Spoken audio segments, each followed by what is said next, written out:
মূলোর chips বাড়িতে বানিয়ে নাও ঝটপট করে বন্ধুরা। আপনারা তো অনেক রকম চিপস খেয়েছেন, আলুর চিপস, খামা আলুর চিপস, কিন্তু মূলার চিপস কে কে খেয়েছেন আমাকে কমেন্ট করে বলুন বন্ধুরা। খেতে এত সুন্দর, দারুণ টেস্ট লাগে বন্ধুরা, খুবই সুন্দর হয়। আমি কম সময়ে কম খরচে আপনাদের বানিয়ে দেখাবো মূলার চিপস। তো কীভাবে আমি বানাই আপনারা স্টেপ বাই স্টেপ দেখতে থাকুন, খুবই দারুণ টেস্ট লাগবে। নমস্কার বন্ধুরা, আপনারা সবাই কেমন আছেন? আশা করি ভালো আছেন। তো আমি খুবই ভালো আছি। ন্যাচুরাল ক্রিয়েটিভিটি চ্যানেলে আপনাদের সবাইকে স্বাগত বন্ধুরা। আজকে আমি বানিয়ে দেখাবো মূলোর চিপস বন্ধুরা। তো আপনারা ভিডিওটা কন্টিনিউ করতে থাকুন, আশা করি আপনাদের ভালো লাগবে। তো প্রথমে আমি দুটো মূলা নিয়ে নিয়েছি বন্ধুরা, দেখুন। তো এগুলোকে ভালো করে জল দিয়ে ধুয়ে রেখেছি, দিয়ে বটি দিয়ে মুখটা কেটে দিলাম, তার খোসাটা ছাড়িয়ে নিচ্ছি। তো ডায়াবেটিস রোগীরা আলু চিপস খেতে পারেন না, তারা এইভাবে মূলোর চিপস বানিয়ে খাবেন। তো খোসাটাকে আমি ভালো করে ছাড়িয়ে নিচ্ছি বন্ধুরা। আপনাদের যতগুলো মূলা লাগে আপনারা ততগুলোই নিয়ে নিতে পারেন। আমার যতটা লাগছে আমি নিয়ে নিয়েছি। তো আপনারা এখানে ভাগ মাপটা বাড়িয়ে কমিয়ে নিতে পারেন। তো আমি খোসাটা ভালোভাবে ছাড়িয়ে নিচ্ছি, দেখুন। এখন পাতলা পাতলা করে মূলোটাকে কেটে নেব। এইভাবে পাতলা পাতলা করে কেটে নিচ্ছি, দেখুন বন্ধুরা। তো এই মূলা চিপসটা খেতে খুবই দারুণ লাগে, এইভাবে পাতলা করতে হবে। আর একটা মূলা ছিল, সেটাও কেটে নিচ্ছি। প্রথমে মুখটা কেটে নিলাম, দিয়ে খোসাটা ছাড়িয়ে দিচ্ছি। আমি এর খোসা ছাড়াবো না, গায়ে যে চের অংশটা আছে সেটাই বাদ দিয়ে নিচ্ছি। আপনারা চাইলে খোসাও ছাড়িয়ে নিতে পারেন, আপনাদের যেটা ভাল লাগবে আপনারা সেটা করে নিতে পারেন। তো বন্ধুরা, এটা একটা নতুন রেসিপি, ইউনিক রেসিপি। আশা করি আপনাদের খুবই ভাল লাগবে এবং বাড়িতে কিন্তু আপনারা এটা ট্রাই করবেন।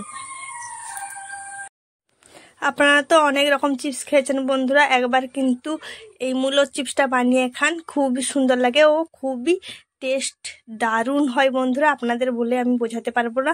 আপনারা বাড়িতে একবার হলেও এটা বানিয়ে খান, এটা আমি কিন্তু বারবার বলছি বন্ধুরা। তো এই মূলোর চিপস খেলে আর আলুর চিপস আপনারা একদমই হাত দেবেন না, কিংবা খেতে মনও চাইবে না বন্ধুরা। তো এইভাবে আমি আপনাদের সঙ্গে কথা বলতে বলতে সবগুলো মূলো কেটে নিয়েছি, দেখুন।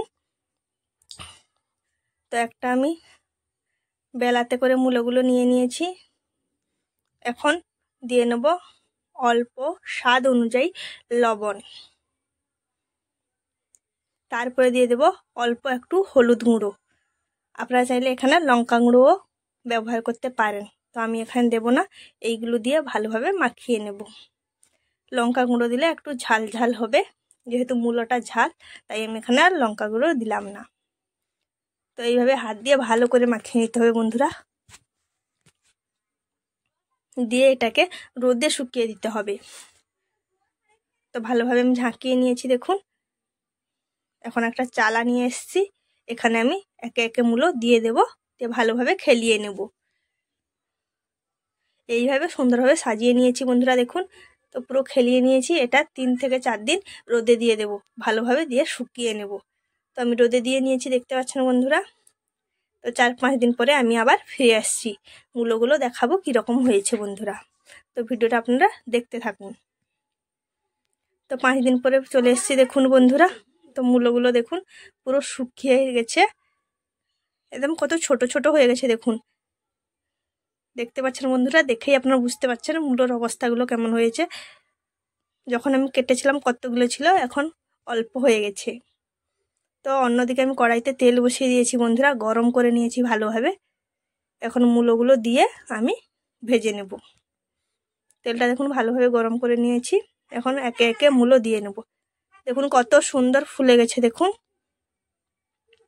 বেশ সুন্দর ফুলে গেছে মূলোগুলো দেওয়ার সঙ্গে। তো একদম হয়ে গেছে মূলোর চিপসটা, এখন আমি তুলে নিচ্ছি, দেখুন। তেলের সঙ্গে দিতেই না দিতে মূলোর চিপসটা হয়ে গেছে ভাজা। বেশিক্ষণ যা রাখলে আবার পুড়ে যাবে।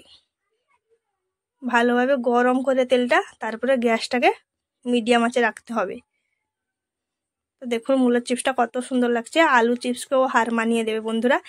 এইভাবে আমি সবগুলো ছেঁকে নিয়েছি, ভালোভাবে ভাজা হয়ে গেছে আমার। দেখুন আমি চলে এসেছি, পুরো কড়মড়ে মুচমুচে হয়েছে। তো বন্ধুরা, আপনাদের যদি ভিডিওটা ভালো লাগে লাইক, শেয়ার, কমেন্ট, সাবস্ক্রাইব করবেন। পরবর্তী ভিডিওতে আবার দেখা হচ্ছে বন্ধুরা। আজকের মতো এখানে, সবাইকে টাটা।